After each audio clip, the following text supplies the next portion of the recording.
For 6 years, I paid every bill my parents had: electricity, gas, groceries, house repairs, medications, even their internet, which they used mainly to brag about how comfortable their life was. They never mentioned my name, never said I was helping, never even acknowledged the sacrifice. To them, it was simply my duty as their eldest child.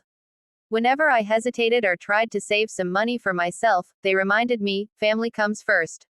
You should be grateful we raised you. I swallowed the guilt every time because I truly believed I owed them everything. Those 6 years weren't easy. I was raising my daughter alone, working full-time, doing side jobs at night, barely sleeping. Some days, I couldn't afford new shoes for my kid because I had paid my parents' rent. Some days, I skipped meals so I could cover their medication bill. Still, I told myself it was fine. They were my parents. They had taken care of me once, now it was my turn. But everything shattered the moment I needed them for the first time in years. My boss called me out of nowhere one evening. We have a mandatory meeting tomorrow at noon, and if you miss it, we'll have to reconsider your position, he said sharply. The problem was simple and terrifying: my daughter had a fever, and daycare wouldn't take her sick. I had no one else. My friends lived out of town or had their own jobs. I didn't have money for a babysitter because I had just paid my parents' electricity bill 2 days earlier. So I called my mother, hoping, praying, that after everything I'd done, they could help me just this once. Her tone was cold the moment she picked up. What do you want? I explained everything gently. My daughter was sick, I had an emergency meeting, I needed someone to watch her for 2 hours. Just 2 hours. My mother didn't even hesitate. Not our job, she said flatly. I thought I misheard. What? She repeated it, louder. Not our job. We raised our kids. You chose to have yours. She's your responsibility. I sat there stunned, breath frozen. Mom, I've been helping you for years. I pay everything. I just need this one thing.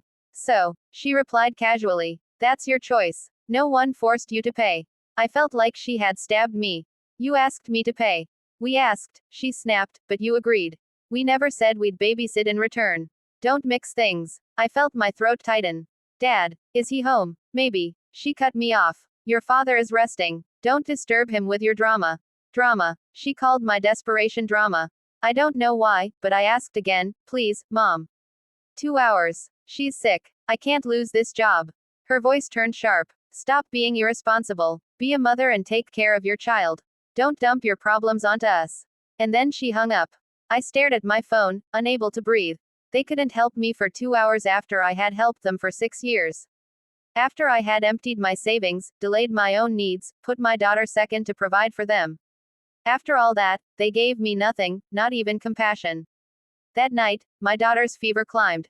I sat beside her, holding her tiny hand, tears running down silently. I didn't know what to do. I was scared, exhausted, betrayed in a way I'd never felt before. And then something inside me cracked, not loudly, not dramatically, but quietly, like a branch giving up under too much weight. By morning, I had made a decision. I didn't go to the meeting. I stayed with my daughter, and yes, I lost my job. When my boss said, "We warned you," my voice shook as I said, "I understand."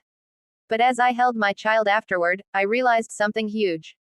I had been sacrificing everything for parents who wouldn't sacrifice even an afternoon for me. I had been loyal to people who had no loyalty in return. I had been pouring love into a void. That night, I logged into my bank account and changed every automatic payment I had set up for them. Their rent, removed. Electricity, removed. Internet, removed. Medical insurance, removed. Grocery allowance, gone. All direct transfers, cancelled. I blocked their numbers. I blocked them on social media. I put every boundary in place I should have created years ago. 2 days later, the storm began. They called from different numbers, first angry, then confused, then demanding. When I didn't answer, they sent messages. Why is the electricity bill unpaid? Your father's medicine hasn't been bought. Are you trying to embarrass us? You owe us respect. You can't just stop paying. We rely on you. I read them silently and then deleted each message without replying. I didn't owe them explanations. I didn't owe them sacrifices. I didn't owe them my life. But what I didn't know was that this was only the beginning. Because the moment they realized I wasn't crawling back, they escalated things in a way I could never have expected. And that's when everything truly exploded. The next morning I woke up with a weight pressing on my chest, the kind that comes when you finally see someone's true colors. I kept rereading my parents' messages from the night before, each word slicing deeper. 6 years of bills, groceries, repairs, emergencies, and they dismissed one request like it was an insult. I took my daughter to daycare early because I needed time to think before work. My thoughts felt loud, echoing, chaotic. The betrayal wasn't sudden, it was the final straw of a pattern I had been avoiding for years. I remembered the nights I returned from late shifts and still drove across town to fix their heater. The countless times I canceled my plans to help them. The times they claimed they were too tired to cook, so I paid for dinner delivery. I never once asked to be repaid. I just wanted appreciation, maybe even a fraction of the loyalty I had shown them. When I arrived at the bakery where I worked as the assistant manager, the warm scent of fresh bread and cinnamon rolls usually soothed me, but today it only reminded me of the early morning shifts I took so I could afford everything. My coworker Jenna noticed I was quieter than usual. She asked if something was wrong. I brushed it off, but she insisted, and eventually the story spilled out of me. She listened carefully and shook her head afterward, her expression both sympathetic and frustrated. "You've let them depend on you for everything," she said. "But they don't value you. People like that only wake up when you stop giving." Her words stuck. That evening my parents called me repeatedly, probably expecting me to apologize for raising my voice, even though I hadn't. I let every call go to voicemail. My father then sent a message saying, "We're your parents. Respect is owed." I stared at it until anger tightened my throat. They believed respect was their right, even if they never offered it back. That night I looked at my budget spreadsheet. Every month, for years, half my income had gone to them. I could have saved for a house. I could have taken my daughter on a vacation. I could have built a safety net instead of being one for everyone else. I made a decision then, one I should have made years ago. The next morning, before work, I drove to my parents' house. When they opened the door, they stared at me with surprise. My mother smiled fakely and said, "So, you're over it now." I stepped inside and calmly said what I came to say. "I'm done paying your bills." The silence that followed was heavy. My father's eyebrows jumped. "What nonsense is this?" he demanded. I kept my voice steady. "For 6 years I've paid for everything. You couldn't help me for one night. So now, you're on your own." My mother scoffed and rolled her eyes. "You're being dramatic. We didn't ask you to pay all that money. You offered." I nodded. "And now I'm done offering." My father stepped closer. "You do realize we depend on that money?" I looked him in the eye. Exactly the problem. I left before they could fire back, ignoring my mother's muttered complaints. The days that followed were quiet, too quiet. My parents didn't call, which honestly relieved me. For the first time in years, I felt a strange sense of peace.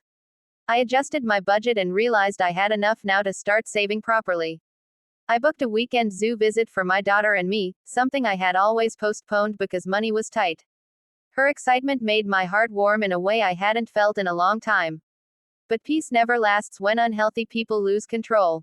On the fourth day, my father called, his voice dripping with irritation. "So, the power bill is due tomorrow," he said, like it was a reminder.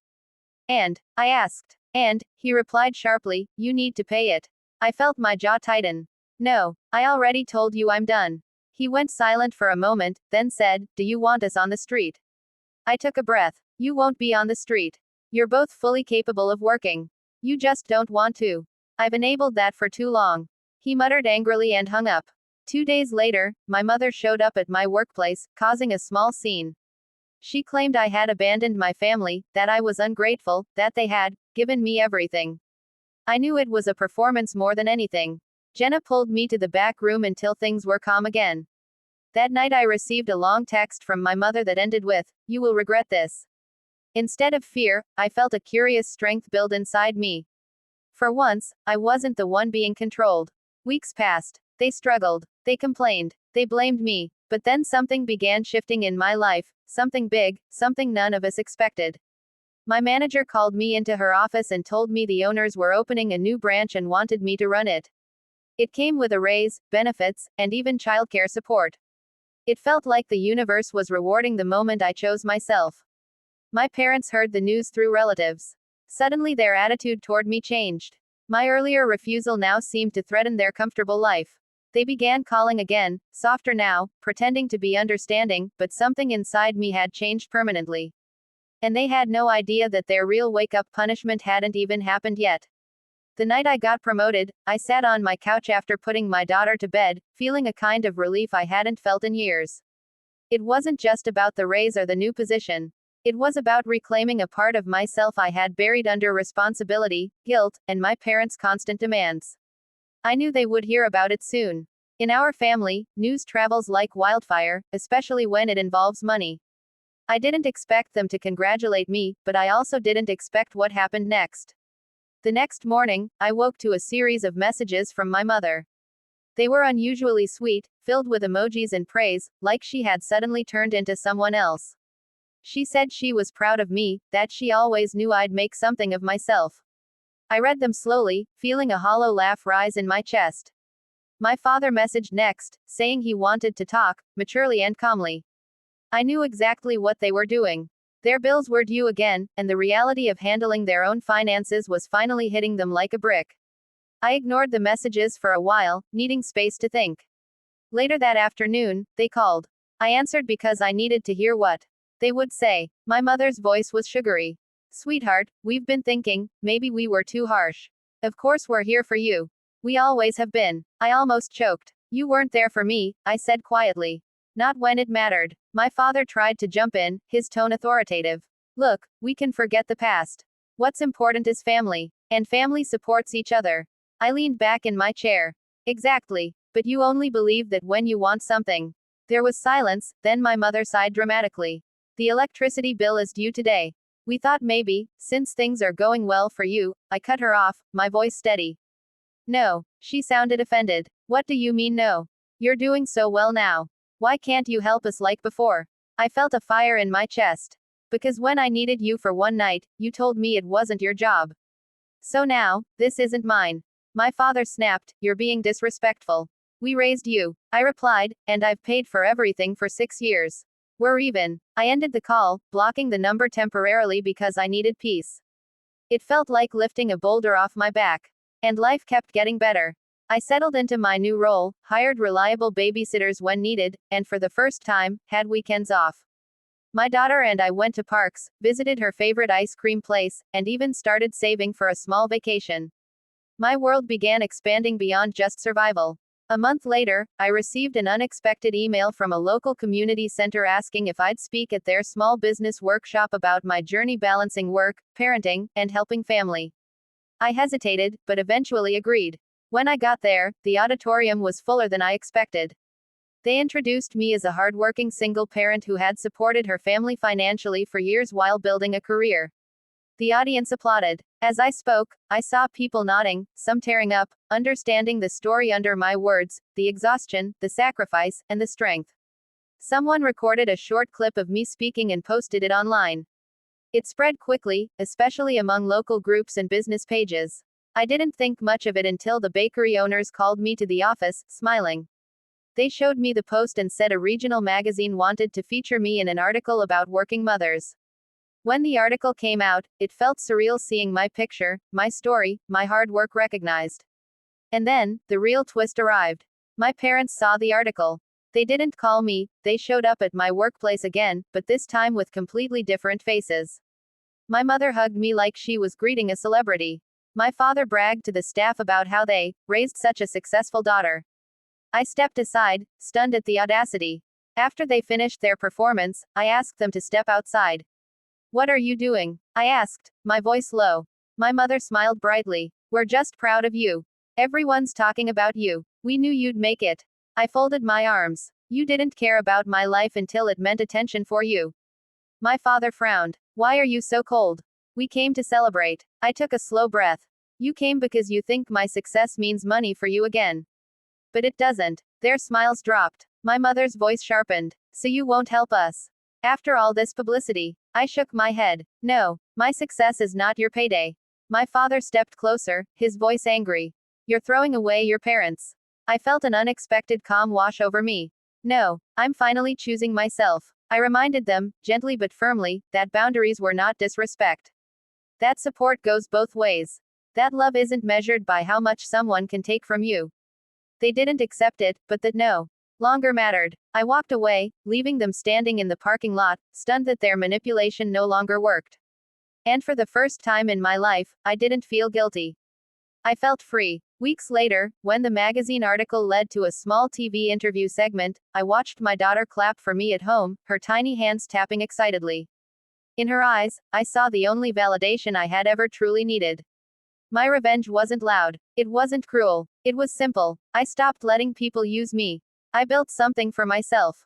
I succeeded without them. And then I let them watch.